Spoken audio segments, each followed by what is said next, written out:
31 भी है, 2023 का विराम और 2024 की शुरुआत। वैसे तो हम लोग तो सनातनी भावों में संवत को मानते हैं, पर आज के नवयुवक बच्चे लोगों को इसी से एक बदलाव लगता है, इसलिए कहना चाहेंगे नए वर्ष की शुरुआत किसी होटल में नहीं, किसी नशे से नहीं, नए वर्ष की शुरुआत मेरे महादेव के चरणों से करिएगा। मेरे महादेव के चरणों से करिएगा। 31 के दिन भी एक लोटा जल, और जब अगला दिन आ जाए तो भी एक लोटा जल। और बाबा से कहना 22 से 23 में तू लेकर आया है, मुझे उम्मीद है जिंदगी के हर पहलू में मुझे आगे तू लेकर जाएगा। अपने विश्वास को दृढ़ करें, अपने भरोसे को दृढ़ करें। हर किसी के सामने अपनी बात को नहीं कहना।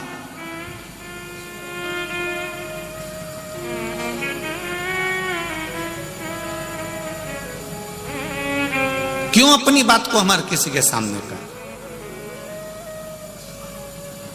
पहले नंबर पर बात और दूसरे नंबर पर हाथ। ये हाथ भी हर किसी को मत दे देना।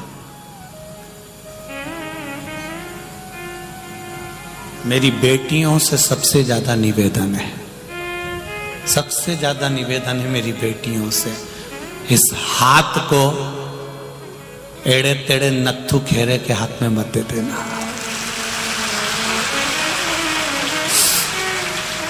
ये तुम्हारे जीवन का जो पिता बेटी का कन्यादान करता है, उस पिता की पूंजी है बेटी का हस्त कमल। हर किसी को नहीं दिया जाता। जरा सा बॉडी शॉडी बना ली, जरा सी गाड़ी घोड़ा ली, हाथ में दे दिया। बहुत सोचिए, बात भी किसी के सम्मुख में मत कहो और हाथ भी किसी के सम्मुख में मत दो। बात भी मेरे शंकर के पास जाए और ये हाथ भी, इसमें बहुत सी रेखाएं उल्टी सीधी होती है। हो सकता है हमारे भाग्य में कहीं दुख लिखा हो, कष्ट लिखा हो। तो जब जब मंदिर में जाओ, शंकर के मंदिर में जाओ तो जल चढ़ाकर शिव जी के जल को हाथ में झेल लो, और राम कृष्ण के मंदिर में जाओ, दत्त के मंदिर में जाओ तो पंडित जी, संत, गुरु, साधु आपके हाथ में चरणामृत दे तो इस हाथ को आगे कर दो। क्यों? चरणामृत का जल, शंकर भगवान का चढ़ा हुआ जल, गुरु जी के हाथ का प्रसाद, परमात्मा के हाथ का जल जब हमारे हाथ में आएगा तो रेखा कितनी भी उल्टी हो वो सीधी होती चली जाती। तुम मंदिर में जाओ, तुम्हारे यहां भी बहुत सारे मंदिर हैं। लक्ष्मी नारायण का मंदिर होगा, वेंकटेश भगवान का मंदिर होगा, दत्त मंदिर होगा, राम जी का मंदिर होगा, कृष्ण भगवान का मंदिर होगा, गुरु जी का मंदिर होगा, शंकर जी का मंदिर होगा। उस मंदिर में जाना, पंडित जी आसन लगा के बैठ जाते हैं, बोलो सही है कि गलत है? और वो एक पंचपात्र से तुमको देते कि नहीं देते चरणों तक? अरे बोलो तो जम के देते हैं। पंडित जी ने कभी तुमसे ये किया, मुंडा फाड़ो, और पंडित जी ने कहा लो मैं तुम्हारे मुंह में डाल देता हूं? बोला कभी ऐसा? नहीं। उन्होंने एक बात जरूर की, हाथ आगे करो। बोला कि नहीं बोला? हाथ आगे करो।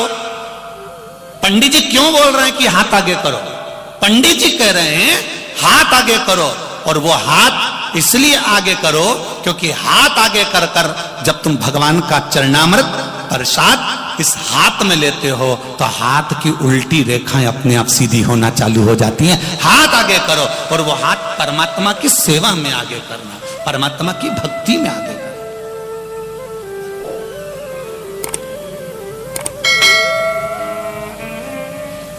चरण और आचरण दोनों में अंतर है। चरण तुम्हें मंदिर तक लेकर चले जाएंगे, और आचरण भोलेनाथ तक लेकर चले जाएंगे। अंतर है दो। चरण तुम्हें मंदिर तक ले जाना है, चरण तुम्हें शिव कथा तक ले जाना है, चरण तुम्हें गुरु के दरवाजे तक ले जाना है, चरण तुम्हें परमात्मा की चौखट तक ले जा रहे हैं, चरण तुम्हें तीर्थ तक ले जा रहे हैं, चरण तुम्हें सदगुरु की शरणागति तक लेकर जा रहे हैं। पर तुम्हारा आचरण, तुम्हारा व्यवहार, तुम्हारा भजन, तुम्हारा स्मरण, तुम्हारी भक्ति और तुम्हारा भगवत कीर्तन, तुम्हारा किया गया अच्छा कर्म तुम्हें भगवान के करीब लेकर जा रहा है। मंदिर तक ले जाने की गारंटी इन चरण की है, पर परमात्मा तक ले जाने की गारंटी इस आचरण की है, इस मन की है, इस चित्त की है। परमात्मा तक आचरण लेकर जाएगा। हम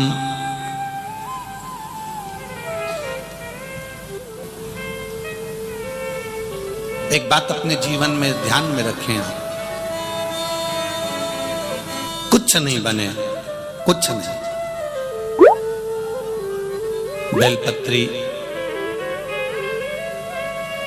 का जो भाव है, बहुत सारी बेलपत्री अगर पड़ी है, शिव जी पे चढ़ी हुई निर्माल्य रखी है, उसको ले आओ, छत पे ले जाके सुखा लो, सुखाकर उसको पीस कर उसका पाउडर बनाकर सबको देना चालू कर दो।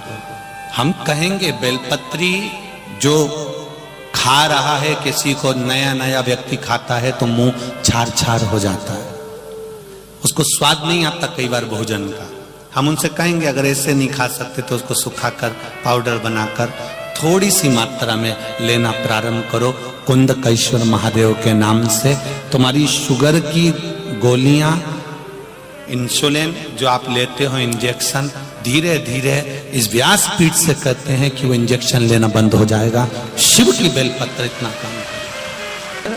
सोमवार के दिन शंकर जी के मंदिर के सामने तुमरुका जी का नाम लेकर दिया लगाकर, जिस काम को तुमने दुनिया के आगे कहकर देख लिया, कर कर देख लिया, नहीं हुआ, उस कार्य को एक बार दिया लगाकर निवेदन कर कर फिर जाकर देखना, काम आगे बढ़कर ही रहेगा, छूटेगा नहीं, अग्रणी नहीं।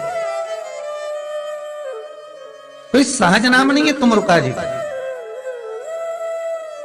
कौन है तुमरुका? जिसका व्याख्यान शिव महापुराण में बारंबार आता है, जिसकी भक्ति की श्रेष्ठता देवर्षि नारद से भी प्रबल मानी गई है। देवर्षि नारद